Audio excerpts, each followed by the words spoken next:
Hey everybody, welcome to the channel, True Crime Stories. If you're new to the channel, please hit that like button and subscribe so you can hear more.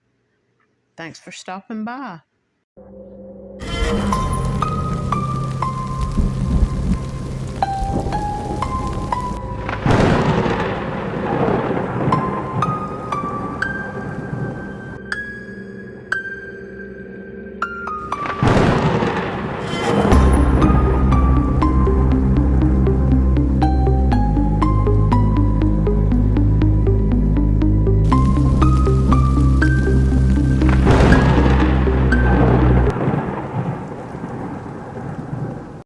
Before I begin today's video, I just wanted to let everybody know there's going to be a couple of videos that you're going to hear some sound. I've been having some work done around my home. I have to edit and record when I have the opportunity to. And also I noticed this after I had went back and re-listened to one or two of my videos, that there's a sound in the background. It's like the wind when you hear someone using a phone outdoors and it picks up that sound of that wind. You may hear that on one or two of my videos coming up, because I didn't realize it when I was recording, but I had a fan that was sitting a little bit too close to my recording area, and so it did not block out that sound, and I apologize for that, but I didn't want to go back and completely re-record those entire videos. Because a lot of times when I'm recording, when I'm talking from my heart, I'm talking from my own thoughts, and I didn't want to reenact all that. But I just wanted to let everybody know you'll hear that, that sound of that wind blowing, and it can be somewhat annoying, but I hope that it won't deter you from finishing watching the video. I appreciate everyone who takes the time to stop by the channel. I would also appreciate it very much if everyone would subscribe if you happen to stop by.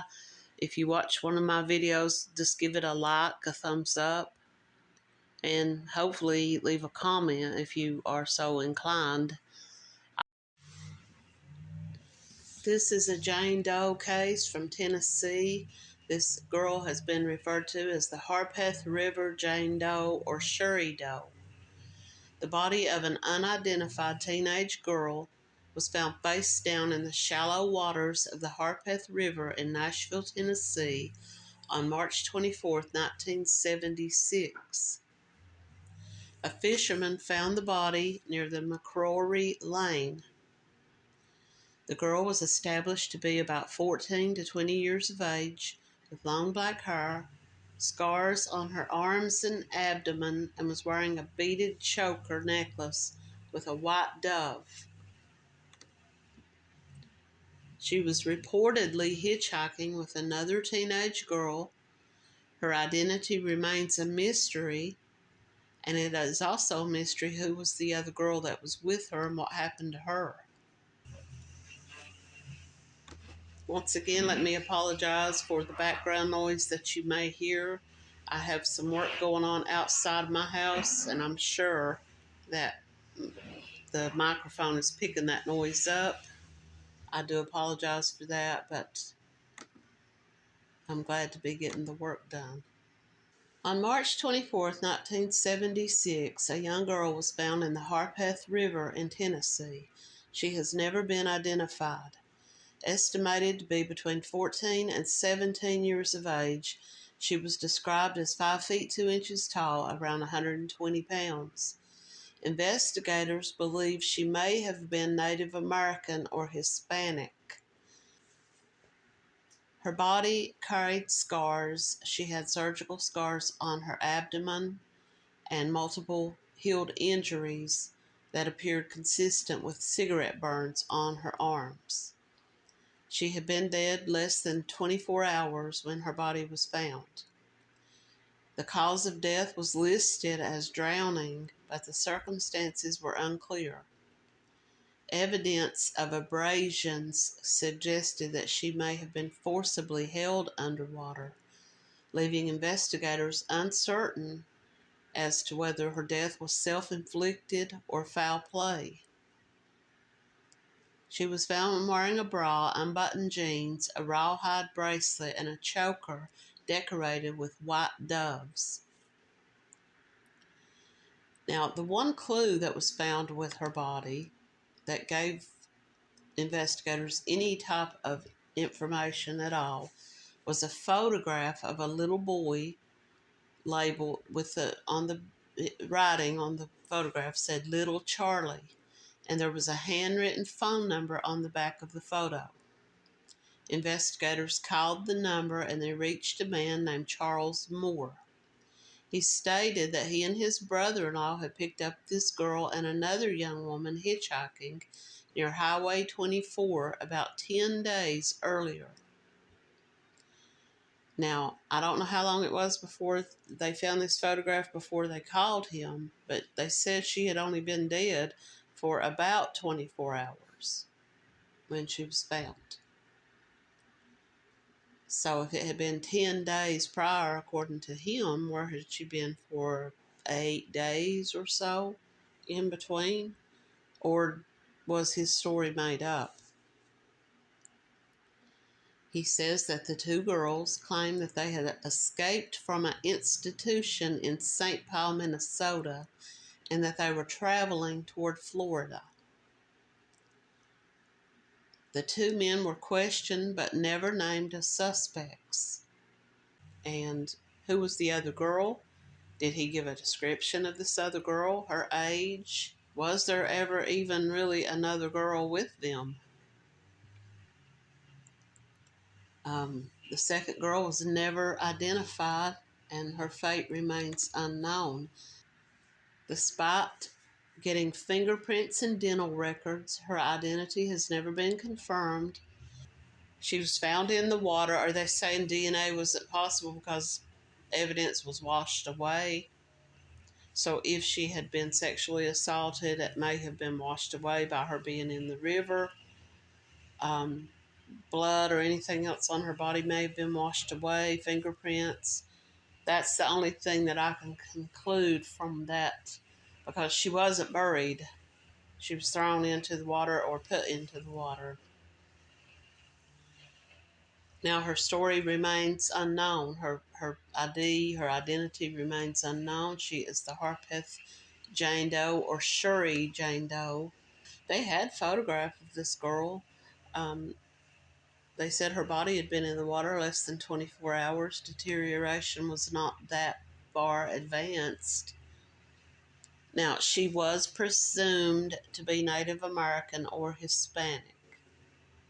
She was discovered with no obvious trauma to her body, like she had not been shot, she had not been stabbed. There was no evidence that she had been strangled to death. They said that she drowned, that was the cause of death. Now, she told these two men who supposedly picked her up that she and this mysterious friend of hers had hitchhiked all the way from Minnesota, but that led nowhere. Without the possibility of DNA testing, the best shot of identifying Shuri or Cheryl Jane Doe is using her extremely accurate forensic art and the details that she shared about her life, including that she was from the St. Paul, Minnesota area. A woman has come forward to say that she believes that Shuri Jane Doe is her mother, Shuri A. Jones Smith, who has ties to South Carolina, Tennessee, and Puerto Rico. So she's saying she doesn't believe this woman was Native American but Hispanic, and that she was her mother. Now, a photograph of her was commissioned using forensic art of her teeth to share with the public. They say that she had what is known as a fang tooth. Some drawings of her here, what she may have looked like. Could this whole story about having been from Minnesota have been made up? Could she have been more local? And they just told this to throw these men off so they wouldn't really know their identity. If she had a child, was there evidence of her having given birth to a child? She was believed to be between 14 and 20 in one article and 14 and 17 in the other article. So she was old enough to have had a child, but was there evidence that she had given birth?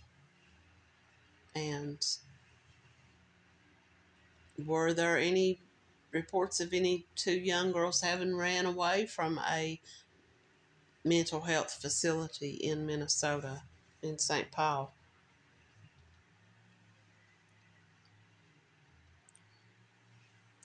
Did anyone ever report that these girls hitchhiked all the way from St. Paul, Minnesota to Tennessee? Did anyone ever come forward, and other than these men, who probably would not have come forward had they not been called and said, yeah, we picked these girls up 10 days earlier?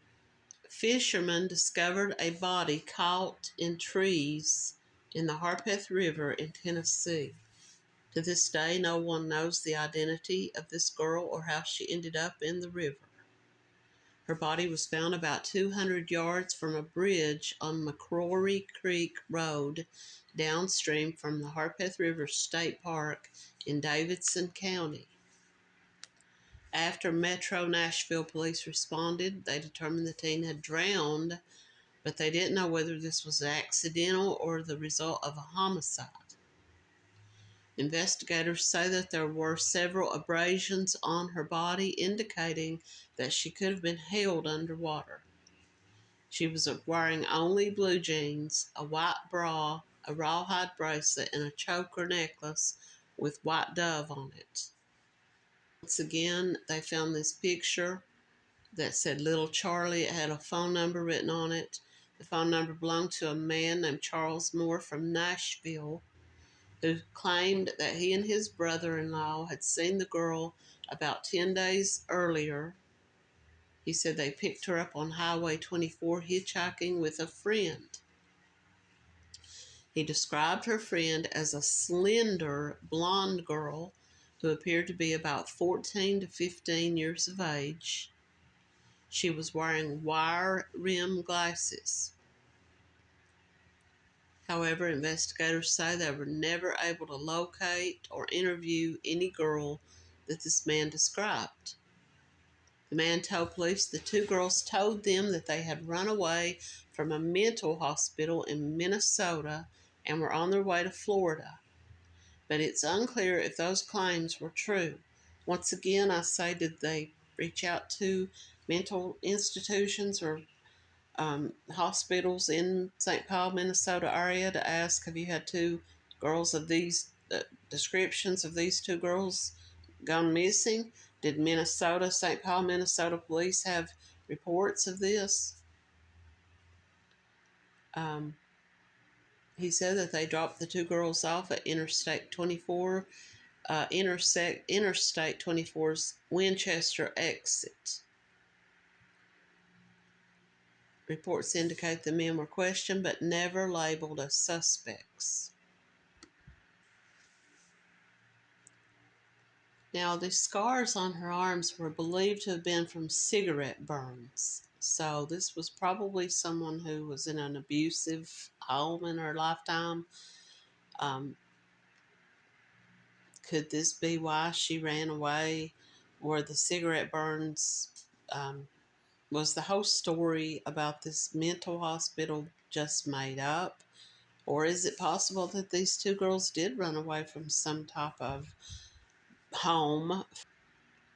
My question goes back to, did the police ever reach out to the police or anyone in St. Paul, Minnesota to ask about two missing girls? If their families had not reported them missing, did the hospital they were supposedly in or anyone else ever report two girls of this description missing? If anyone has any information about this girl or the possible friend, if this friend, so-called friend, really existed and she's still out there somewhere in the world, did she meet the same fate and her body was just never discovered? Maybe she was a Jane Doe that's yet to be identified, or maybe she moved on. Maybe the two became separated. By her not wearing a shirt and only having on a bra, was she assaulted? Um, if anyone has any information, they're asked to contact the Metro Nashville Police Department at 615-862-8600. A few details about this case. Jane Doe's blouse had been removed prior to her discovery. She was wearing only a white bra and blue jeans, which were unbuttoned. An examination of her body showed that she had had sexual intercourse only a few days before her death. It is unknown whether she was sexually assaulted or if it was consensual. A closer inspection of her body revealed that she had bruises on her legs and breasts. So, could it possibly be that she was sexually assaulted? Her blood alcohol content was 0.28 at the time of her death, which made her vulnerable for someone with bad intentions. In her pockets, she carried a nickel, a black comb, and a photo of a little boy with the name Little Charlie and a phone number written on the back of it. Investigators called the number to find Charles Little Charlie Moore, a 24-year-old resident of East Nashville who lived with his father, Big Charlie. Moore stated that he had been driving with his brother-in-law, Milton Collins, on Interstate 24 near Nashville 9 days before the teenager's body was discovered. He claimed that the two had picked up the girl and another girl that she was traveling with. Both girls said that they were headed to Haines City, Florida, after running away from a rehab facility. Now, in the other article, it said it was a mental health facility. Police investigated treatment centers in the facilities in St. Paul, Minnesota area, Minneapolis area, but they never found any records of two young teenage girls having escaped. So I think that whole story was either they made it up or these men made it up.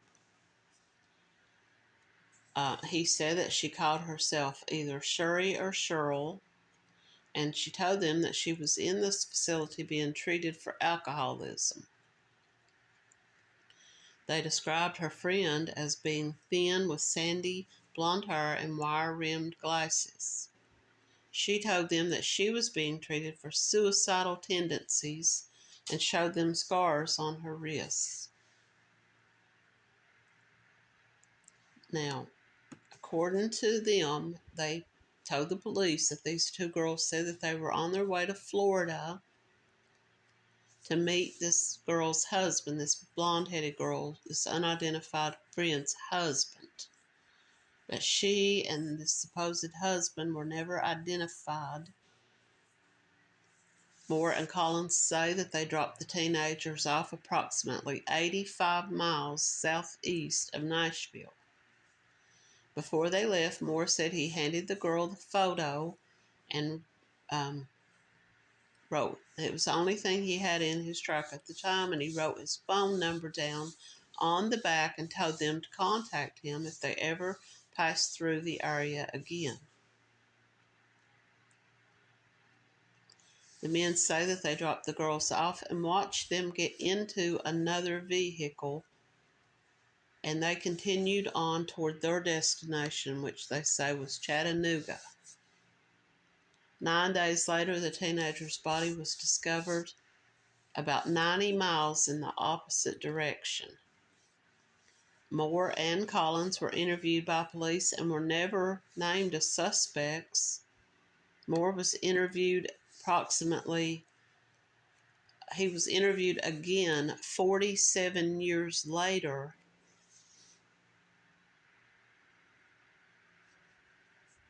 in 2023 by a cold case detective. This detective had also come to the conclusion that neither Moore nor Collins were involved in this girl's death. So you have to give them the benefit of the doubt, I guess. And without the presence of DNA, there's no way to say that they weren't. I asked this question, though. He gave her his phone number. Is it possible that she called him up a few days later and said, hey, I ended up staying in this area and I don't really know anybody? And possibly did he go to meet up with her? That's just a question, and I'm sure the police thought about that too. With so much time having passed, the chances of finding the true identity of Cheryl are dwindling. While DNA can be of great assistance, none was extracted. So this is very sad news that they did not take any DNA. I guess because at the time DNA was into the future, but blood samples or anything like that was not kept, hair or nothing. What makes this even worse is they were not able to exhume her body because the cemetery where she was buried has moved the grave marker so many times over the years that no one even knows which grave she's in. So with no DNA testing having been extracted, it's impossible to get genetic genealogy for this case. So these sketches that they have of her, this photograph that they have of her, is the only thing right now that they have going for them. Unless some very, very generous benefactor out there is willing to say, let's dig up all these graves, which I don't think, I don't understand why grave markers are moved unless it's because this is what is known as a unknown person's burial site.